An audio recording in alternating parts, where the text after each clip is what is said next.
You're listening to the Packernet Podcast Network.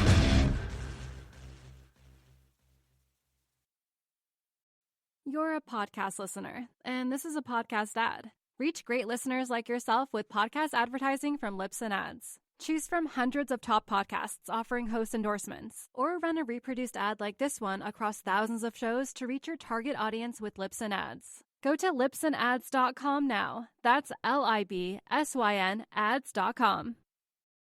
You're a podcast listener, and this is a podcast ad. Reach great listeners like yourself with podcast advertising from Lips and Ads. Choose from hundreds of top podcasts offering host endorsements, or run a reproduced ad like this one across thousands of shows to reach your target audience with Lips and Ads. Go to lipsandads.com now. That's LIBSYN ads.com. You feel this nervousness on the phone there? Sir, I've been trying to make an urgent phone call up there. Well, I don't think it's something I want to do on an overseas phone. You gotta make some phone calls. Hang up the phone. Prank caller. Ladies and gentlemen, welcome once again to Packernet After Dark. This is the call-in show of the Packernet Podcast Network. If you'd like to call in, if you'd like to participate in the show, please feel free to do so. The phone number here is 608-501-0718. New callers go directly to the front of the line. We don't have any new callers today, so we're going to go ahead and start with Aaron. Aaron? Oh, yeah, nope. Aaron, what's going on? Hey, Ryan. So you used to live in Illinois. Yeah. I don't know if you still do. Honestly, I don't even know where you live. But anyways, so I was driving through Illinois on the way here and through Ohio and Indiana and all those places. I am not used to tolls. I've driven through this area before, and I've gone ways that don't have all the tolls, but holy Christ, just through Indiana alone, I paid like $45 in tolls. Yep. And then I have no idea how much it's going to be having gone through Illinois and Ohio and whatever. Illinois won't be as bad. I just think it's so stupid. People pay taxes for this stuff. Sorry, I'm going to rant about that for a second. It makes sense because they're all Bears fans out there. So why would there not be tolls? Like, they've got to pay for the new stadium somehow. The money from the tolls aren't going to be going to the new stadium, but heck, maybe they are. I don't know. But yeah, anyways, I think that tolls are the most ridiculous thing in the world. Because it's like people out here pay taxes. Like, I can understand making like people like me that are just traveling through the bit, but like, there are people that legitimately have to pay like $14 just to go to Target or just to go to the gas station or whatever. And that is absolutely silly, of these states to do. But anyways, yeah. I was going to call you about something else too. And like I said, finally, under 12 hours to go. Under 12 hours to go of driving. So if I think of it, I will call you. I haven't really been listening to the podcast recently because I've been in, like I said, Scranton and living the life of Dunder Mifflin. Which, did you know that there is, like, you can go to Scranton and there's a paper company called Pen Paper that you can actually go and tour the paper company and get posters and stuff of saying that you went to the real life Dunder Mifflin. I didn't get to do that because we didn't know about it. And honestly, it's kind of sad too because there was a Comic Con like an hour away from Scranton that had all of the actors except for John Krasinski and Steve Carell. But anyways, so yeah, you can really go to a real paper company in Scranton, and I think that is the most unbelievably cool thing in the world. Because there's real people that work at real Dunder Mifflin, and even though it's fake. But I will say, going to Scranton, as being a fan of The Office, it feels so surreal. Like, it feels like a set that you're going to. I kind of veered off. Sorry, I'm still... I was complaining about tolls.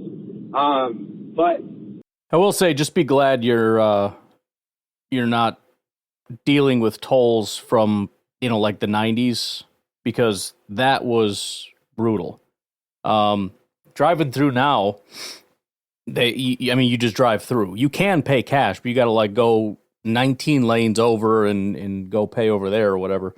But now you just fly through. And I understand you got to pay for it and everything, but man, I remember driving around and being in the car with my dad, and it was just this giant cluster. First of all, you start slowing down probably about a mile before the tolls get there. And then you start doing this thing where you're trying to figure out what lane you're going to get into. It's kind of like when you go shopping and you're trying to figure out which lane is shorter, which lane's going to go faster.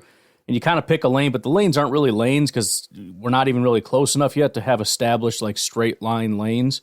So we're kind of in a lane, but kind of not. And that could cause some screaming and yelling matches and whatever. What are you doing? Get out. I was here first, blah, blah, blah. And then, of course, you're going to have some where it's like, well, that one's actually going faster because it was mostly trucks. So obviously when that one pays, it's like 4 cars going through at once. Sometimes you got people fumbling around. It just takes forever. And then your dad gets all mad and he like flings over into the other lane and and it takes forever to get up to the front and pay your tolls. And you're doing that regularly. So on top of paying for stuff, granted, it was a lot cheaper back then, but, with inflation, probably around the same. I don't know. But I remember you throw like a handful of change in the little bucket there. But that was freaking annoying. And then they shifted to like a hybrid system where it was mostly paying, but they had these I-pass lanes, which I was super confused about because I had gone up to Wisconsin and then come back. And I remember I think it was like the Rod Blagojevich I-pass lane or whatever. It was like compliments of I remember driving through and be like, hey, thanks, Rod. I don't have to pay anymore. Like turns out you did have to pay. I just didn't realize there was a thing called I-pass now. But anyways, so now it's a lot easier, but it is expensive. I remember going out east.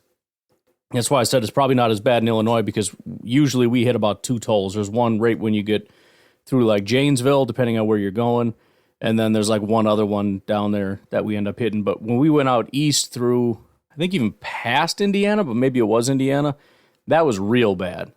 I remember they had these like kind of like express lanes or whatever where there's basically no exits because it's like this is for truckers and people that have no intention of getting off for the next 50 miles. And they hand you this ticket and it's like, yeah, if you get off here, it's $20. If you get off here, it's 50 or whatever. It's like, what? What is this? I don't understand. Like, can we afford to get off? I don't know what to do. And then we didn't even want to get off to go to the bathroom because it's like, we got to pay. We got to pay like 10 tolls worth to get off. It's like they want like $15, $20. We just got to get off to go to the bathroom. This is ridiculous. So, yeah, the toll thing is absolutely stupid. And it's really not even, my understanding is it's not a big moneymaker. So, for example, I was looking into this for Illinois. I guess in 2022, they brought in $1.5 billion, which seems massive, right? However, it costs about $500 million to maintain it, which means you're still sitting at about $1 billion in profit every year, which is great, aside from the part where there's $7.5 billion in debt for building the frickin' thing. So, I don't know. Maybe someday they'll get into the black here and actually make money with tolls. I don't know. But it's absolutely stupid, and I don't know. Overall, Illinois is about $250 billion in debt. So I guess congrats on bringing in $1 billion in revenue, kind of. But you suck at this. Anyways, he didn't call back in for a little while, but I'm going to just skip ahead and assume that he's continuing. I don't know. We'll see. Hello again. Hi. So, anyways, when I was out in Pennsylvania, I spent the weekend with my friends who are from Ohio, but they moved to Pittsburgh. So they are big Ohio State fans as well as Steelers fans. It was really interesting to get a kind of different perspective especially about a lot of the Justin Fields, Russell Wilson stuff. Because being Ohio State fans, they really loved Justin Fields and were Justin Fields fans. And now that they have him, they're really excited. And they're very nervous about the possibility of him returning kicks, but they love it at the same time because he has taken a lot of beating throughout his first few years in the league as a quarterback. But I don't know. So, I mean, it was just really interesting hearing about that because they were talking about how Justin Fields has never had an O-line. And I had to show them the fact of, like, hey, they've had a decent offensive line. It's just that Justin Fields likes to, for some reason, have a clean pocket and then run out of it constantly. Yeah. And which is kind of weird because they've got 2 of the 3 quarterbacks that are currently in the league that like to do that. So the only one that they don't have is Carson Wentz, to be honest. So Russell Wilson, he's always been that way, where he could have a perfectly clean pocket and just runs out. So it kind of brought up like an interesting conversation because they were talking about also how there's a lot of Steelers fans that just want Mike Tomlin fired and whatever. And it just reminded me a lot of Steelers and a lot of the Packers and whatever. I just think the Steelers and the Packers are a very similar team because just I guess the history of, and whatever, and just their style of play in some ways, and the fan bases. So there's a lot of rational fan bases. Like my friends saw things kind of how they were and acknowledged they're like, yeah, we can't be expecting to get the same Ohio State Justin Fields that we have. It's not going to be the same guy. And Russell Wilson is kind of getting old, but at the same time, it's just like they're paying pretty much nothing for both of them, so it works. But anyways, that's just kind of a thought that I had was that I literally blanked on the thought that I was going to have. But yeah, it was just fun talking to other fan bases because I also ran it. Struggling with that 3 minutes today. Hey Ryan, this is Aaron again. I just listened to the podcast that had the butt licker song, and let me tell you, at first I always thought this AI stuff was stupid. Like as an artist, I finally got you sold, huh? But at the same time, man, the cricket song was really good. Like I loved that one, and then the butt licker song, man. I don't know if I've ever heard anything so beautiful. I'm glad somebody else appreciated it. That AI brought to that scene. When it just said, "What, Nico? Our prices have never been lower." Excuse me, sir. I'm hard of hearing. You're going to need to talk louder. But, Nico, our prices have never been lower. It just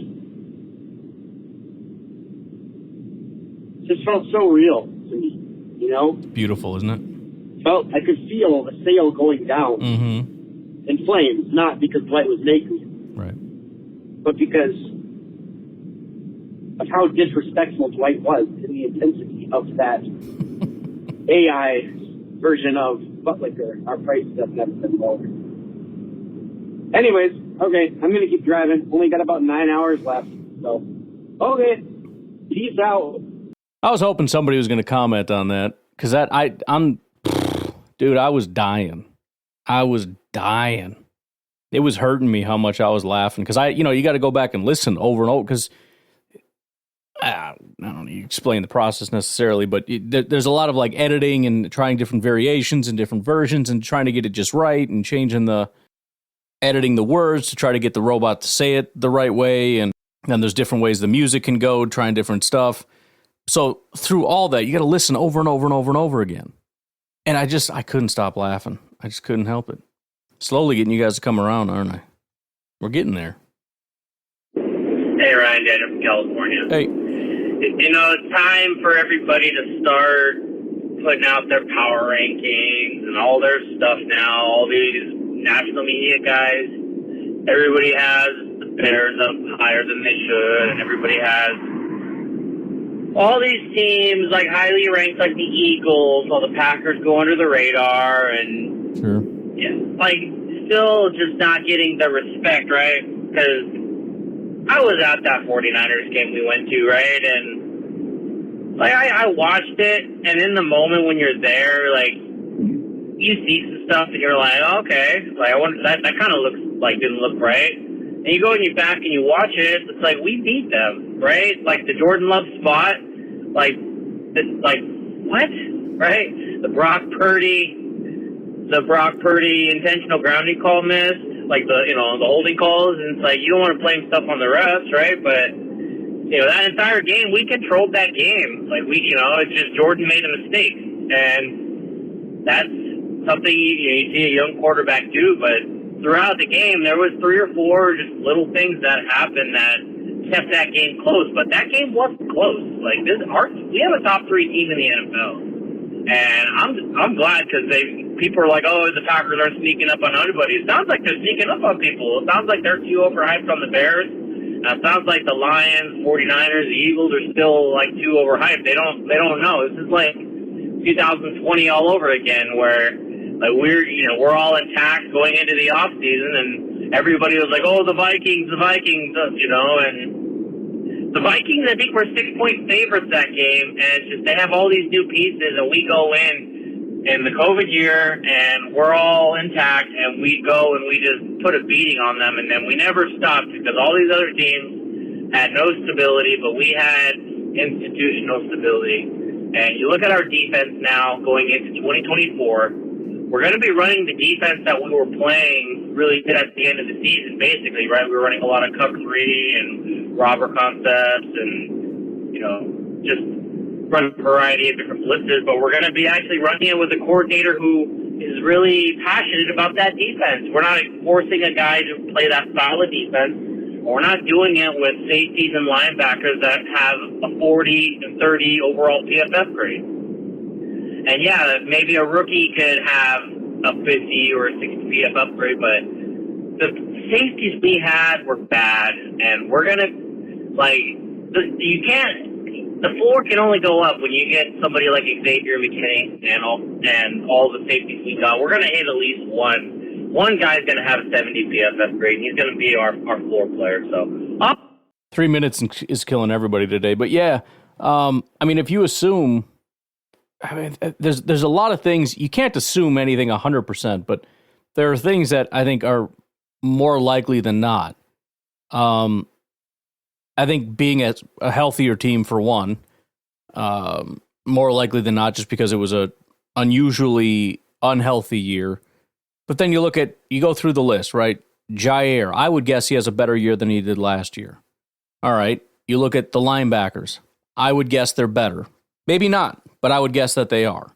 Devondre really was not very good last year. Quay, I think, is going to be utilized in a way that is more conducive to what he does, which is mostly just working downhill, attacking and not reacting.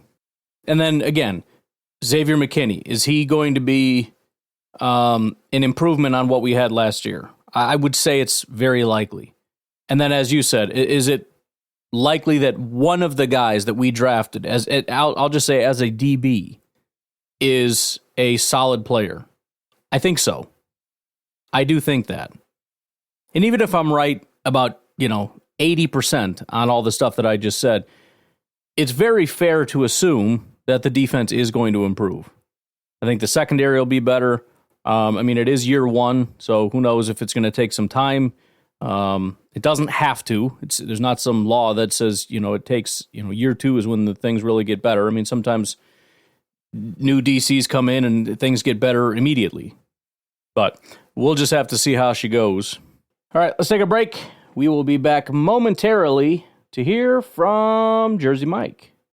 In the hobby, it's not easy being a fan of ripping packs or repacks. We get all hyped up thinking we're going to get some high-value Jordan Love card, but with zero transparency on available cards and hit rates, it's all just a shot in the dark. Until now, introducing slab packs from arenaclub.com, the only repack that provides real value, a complete view on all possible cards, and clear hit rates for each one. Now when I buy slab packs on Arena Club, it finally feels like I know what I'm getting.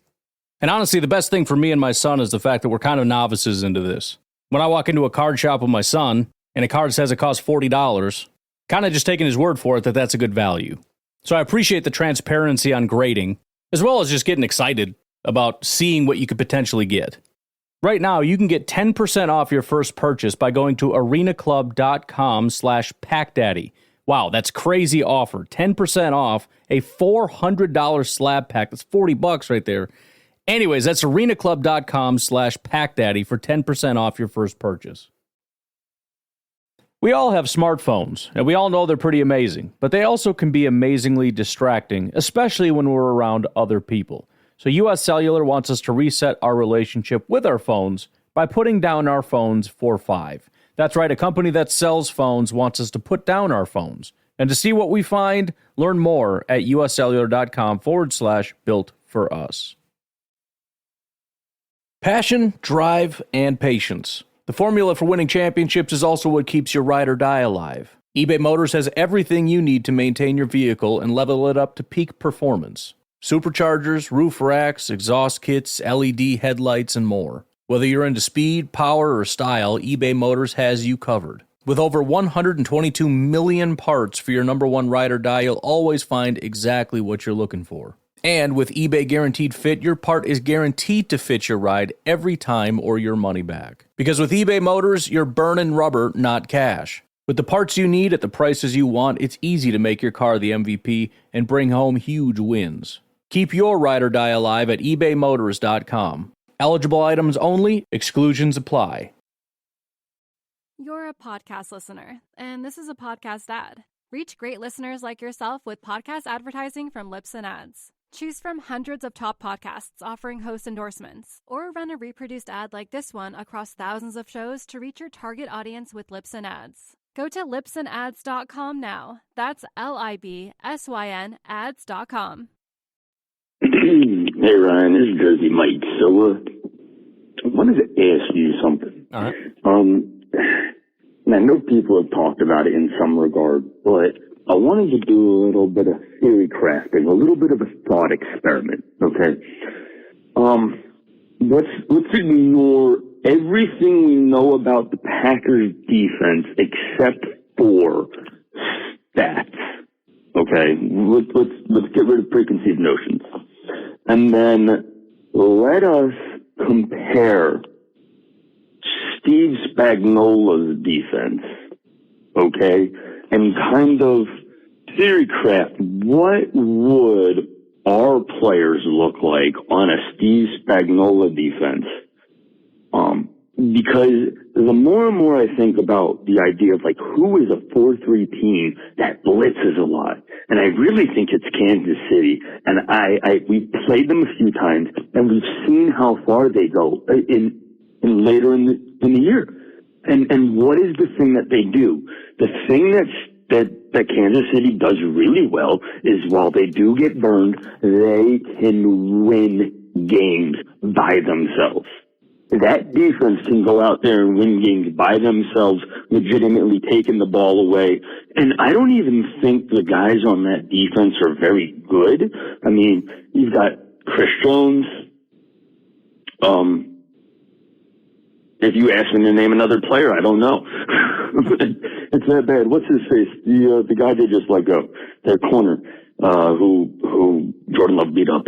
I can't even name their names. That's how irrelevant they are. But that defense stomped on a few people, and they had us pressured for a little bit too. So that's what I'm wondering. What do our guys look like on a Steve Spagnuolo defense? Like, is there a way that we can take that number and line it up somehow, or the number of our defense, the stats from our defense, make that, is there a way we can plug that in and see what the guys would do in a Steve Spagnuolo defense? Can we see, guys before they got there and I don't know. Maybe that's too much homework to ask of you, whatever. Maybe I got to pay for that.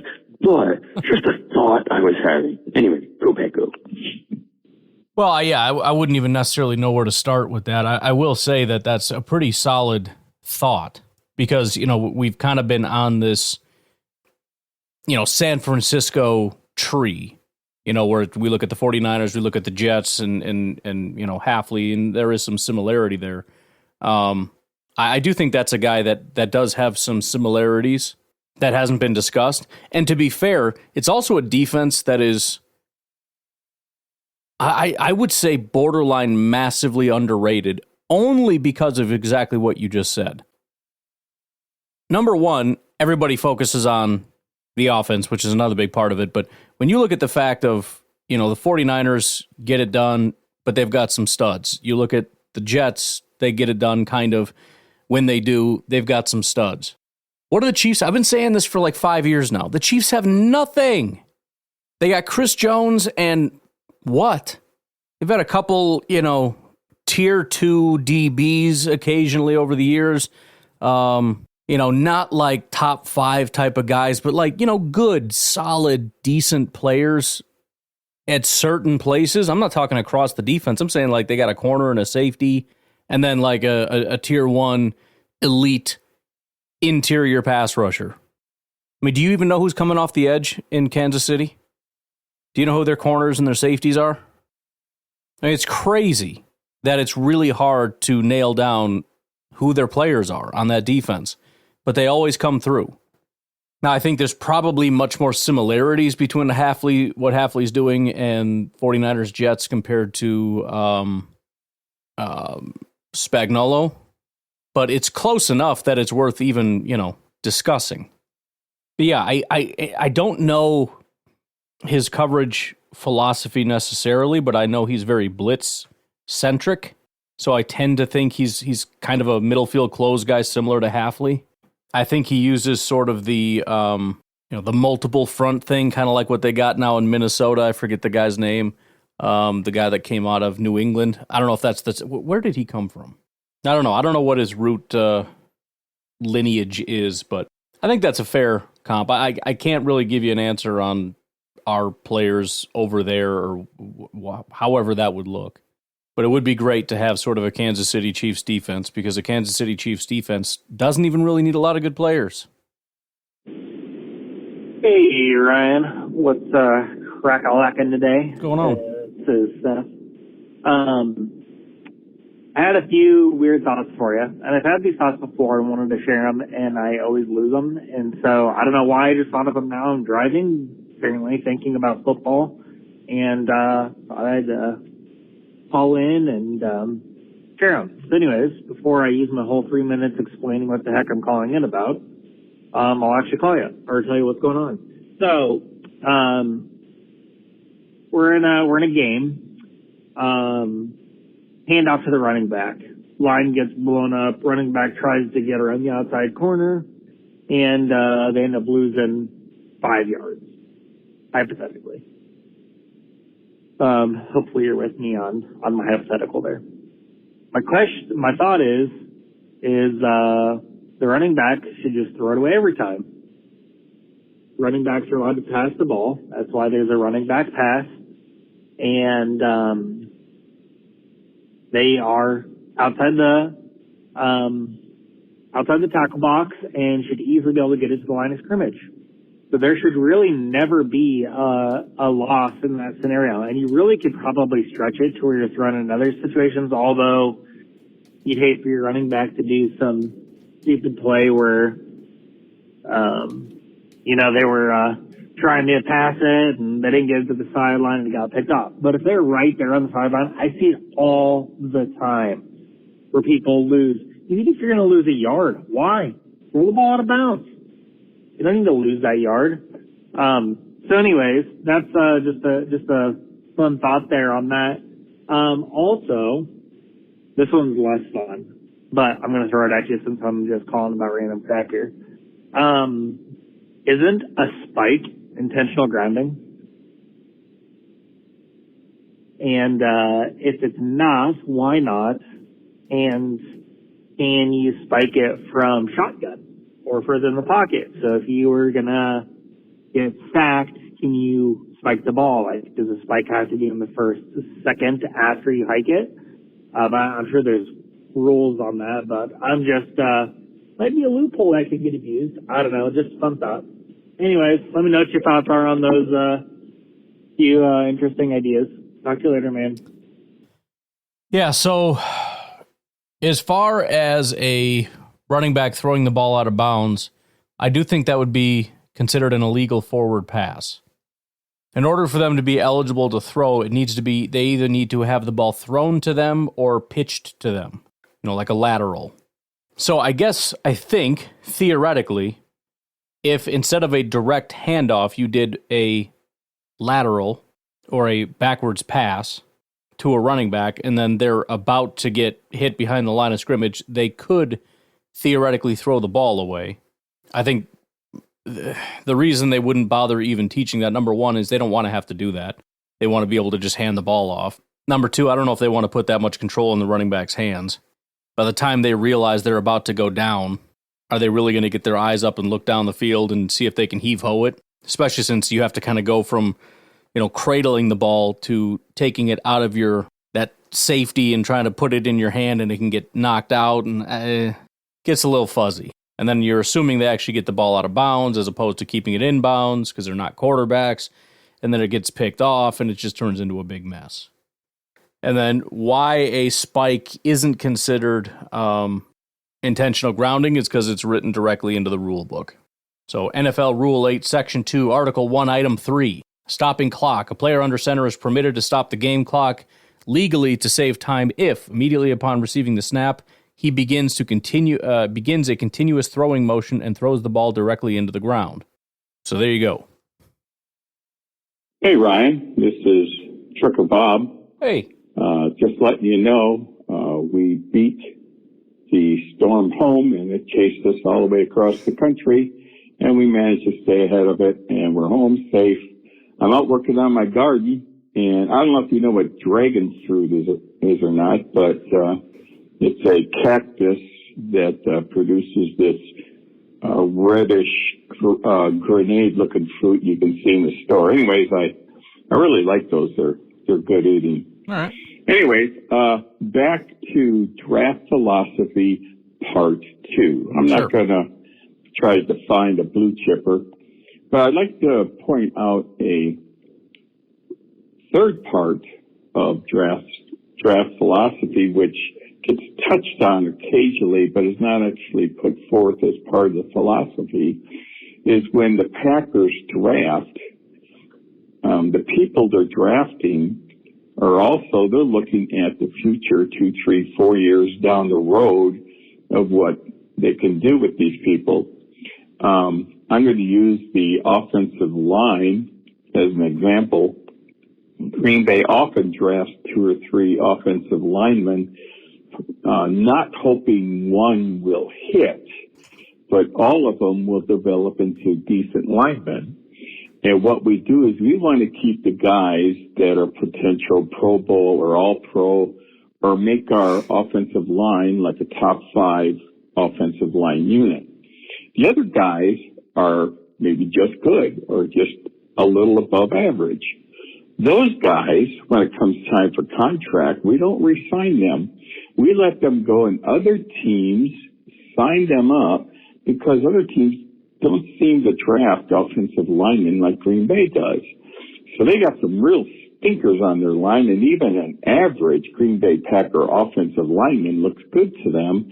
Hence, one of our guys got a $10 million contract this last year. We probably weren't even planning on keeping. We weren't going to pay him. But he's going to bring us back a future draft choice. So guys we're drafting this year will get us future draft choices, 4th, 5th, 6th, 7th round draft choices down the road. You look at our wide receivers, we are not going to be able to re-sign all those guys, and they're all pretty good. We're going to keep the best ones. The other guys are going to get hit the market, get signed, and they will bring us draft choices. I think Goody is a brilliant GM. Ha! I made it in 3 minutes again. Yeah, and it's not as though, I mean, obviously, he's not going into it saying this guy is just going to net us a 3rd round compensatory pick someday. But, again, it just kind of comes back to don't worry about it. Don't worry about, well, where's this guy going to go? Where's that guy? We got too many people, this, that, or the other. We're going to draft, and this comes back to the best player available philosophy of we're going to draft the guys that we think can be studs. Of this pile of human beings that we feel like have a chance to be a stud, some of them will be duds, and that sucks, and so be it. Some of them are going to be superstars. They're going to stay. We're going to pay them to stay, and we're going to pay them as long as they're superstars, and then we're going to let them go. Other guys may be kind of on the somewhere in between. And in the case of like let's say a John Runyon, although we didn't keep him, so it's a bad example, but let's just say he's a guy that's good, not great. He'll kind of fill a role for a while until we decide maybe it's time to move on. And some of these guys, as you pointed out, you look at Marquez Valdez-Scantling. That guy filled a role for a long time. And then it got to the point where it's like, okay, I want this much money. Well, I'm not paying you that. Well, then I'm going to go somewhere else. Well, that's fine, because now we've gotten 4 solid years out of you. And I don't know if we paid him after that at all. I think I almost feel like we gave him another year or so with low money, and then I don't know. Doesn't matter. Goes on to play somewhere else, gets a big pile of money, and we end up getting some comp picks for it. So, again, it's not as though we know exactly how it's going to turn out. It's just, if you continue to do things the right way, you'll be taken care of. You're going to end up with good players, you're going to end up with great players, and you're going to end up with a big pile of picks, because you're going to be able to turn over some of these guys that you can't keep into picks, and some of them you can't. Some of them are just going to end up leaving. You're not going to get any compensation for it. That happens all the time. Some of these guys are going to leave and just be out of the NFL because you just big swing and a miss. But take as many swings as you can at the best possible players that you can, and you'll be fine. I think that's generally the Packers' philosophy. All right, why don't we take a break? We'll come back and hear from Mr. Peter Thomas. Have you ever experienced turbulence on a flight and wondered why? And you can see all the terrain around you. You've got no issue with visibility or anything? No, everything's peachy. Maybe you've sat on the tarmac for hours wondering why your plane isn't moving. Well, we're outside here. They're saying the ramp is closed. They won't let us park because of Air Force One. Listen in on the conversations between pilots and air traffic controllers on the Air Traffic Out of Control podcast. 512 Whiskey declaring an emergency. There's smoke in the cabin. I need to make a landing right now on 31 left. We have the most interesting, wild, and funny ATC recordings you will ever hear. Check out Air Traffic Out of Control wherever you listen to your favorite podcasts.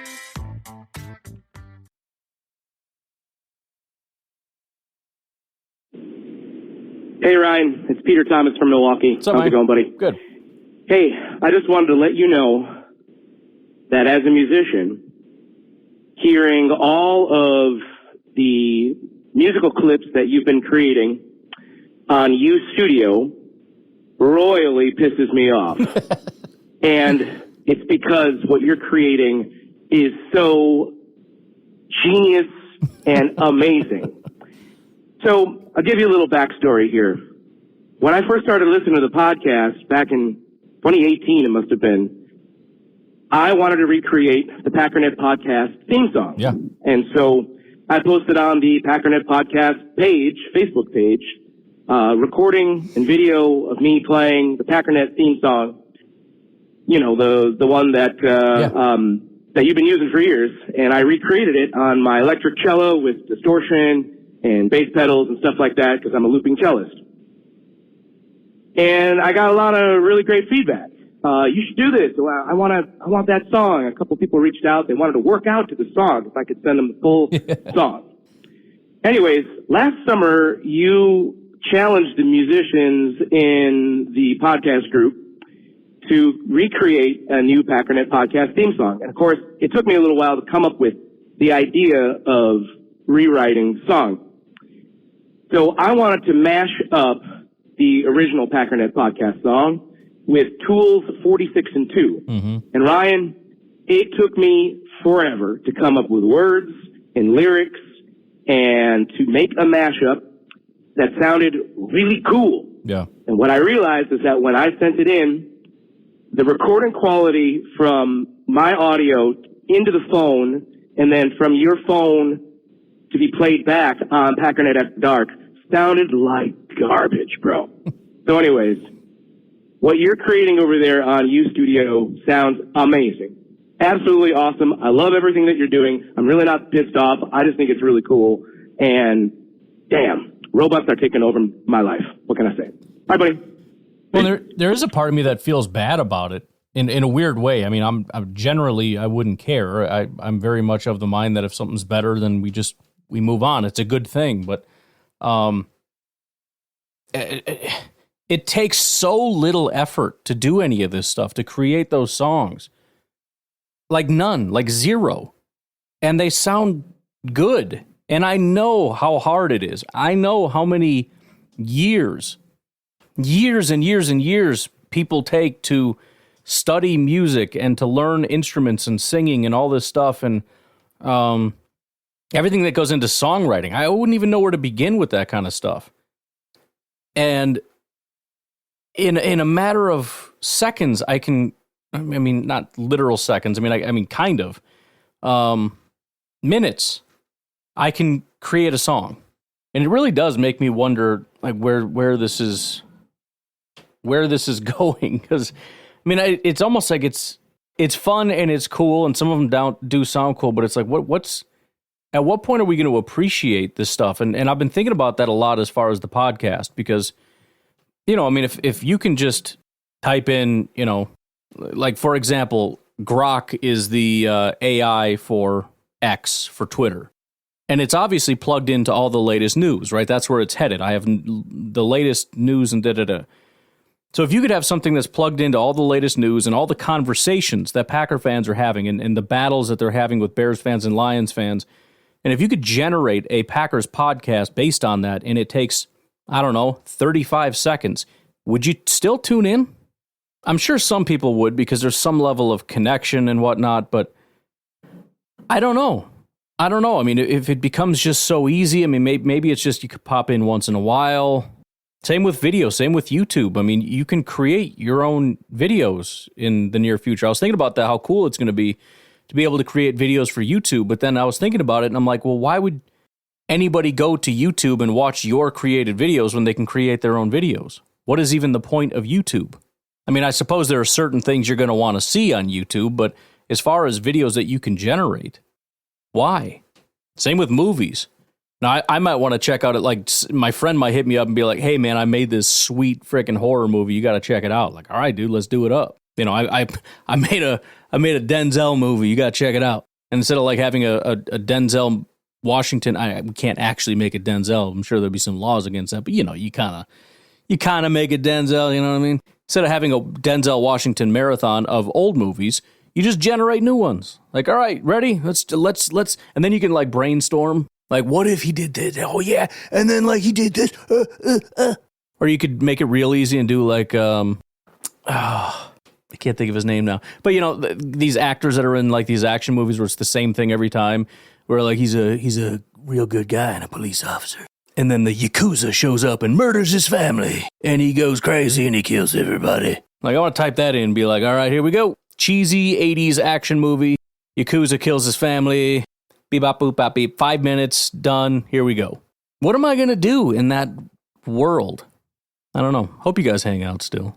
I actually ran some numbers on that as of right now, because you can kind of do that as far as like having robot generate podcasts and whatnot. I can do it right now easily just by copy paste news, say, hey, write from start to finish a podcast. I can't do that because my podcast is based on my personality and ramblings. But if you wanted to do a very generic, but you could very easily do that. Copy paste all the news and everything else and just say, write a podcast for me and it'll do it. But if I wanted to, for example, as I've already contemplated, because I have all of my podcast episodes transcribed, or at least most of them, if I wanted to create sort of my own robot that can use my podcast as a database to not only understand information that you can refer back to, but also understands me and my personality and mannerisms, it would cost like $4,000 a month on the low end to be able to create and maintain this kind of a thing.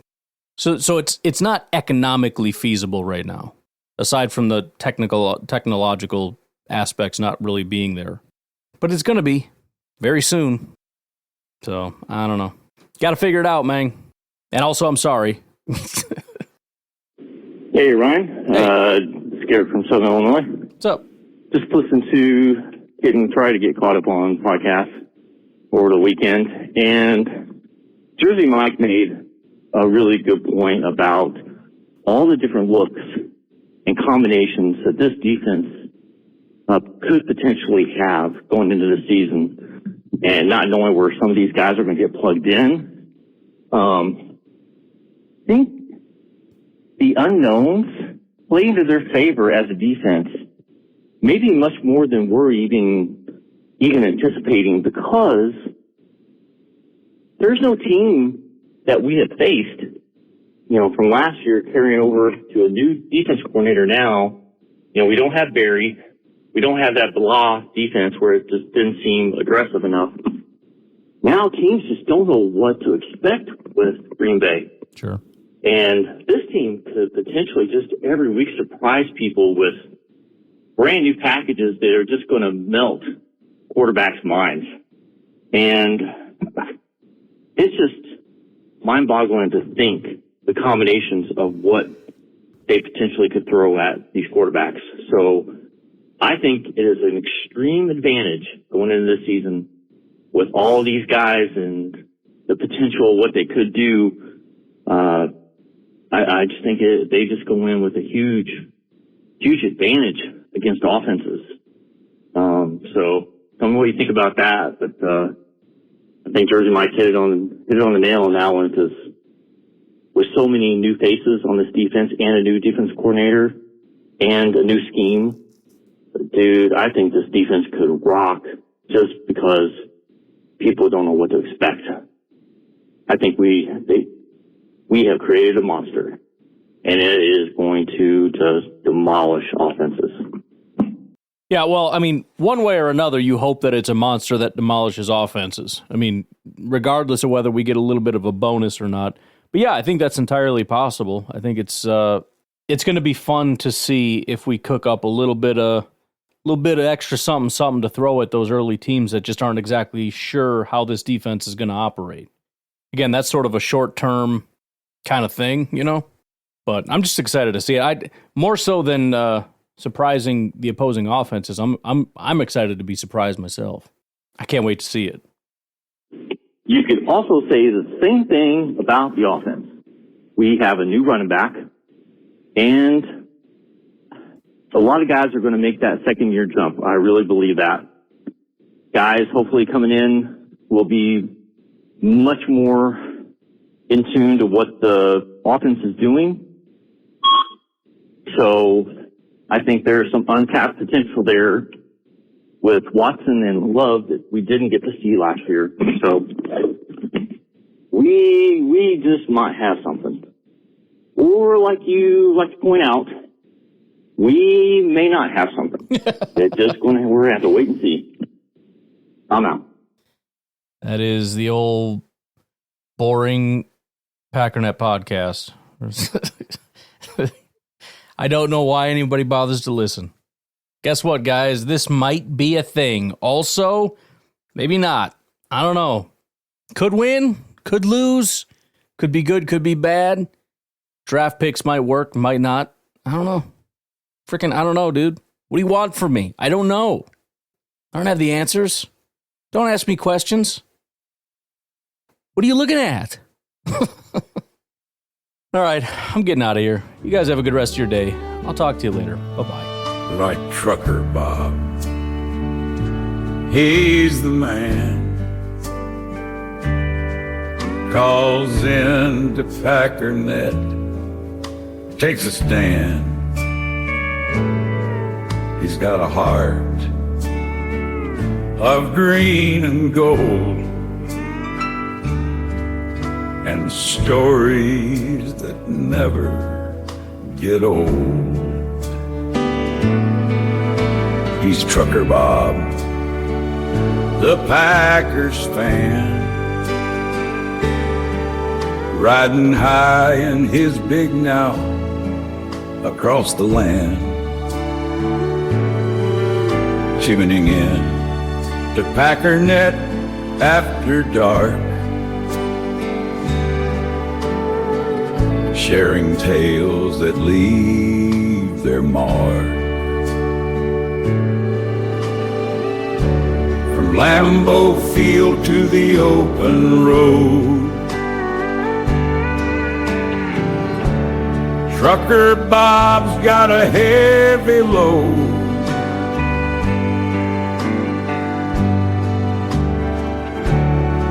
But when the show comes on at night,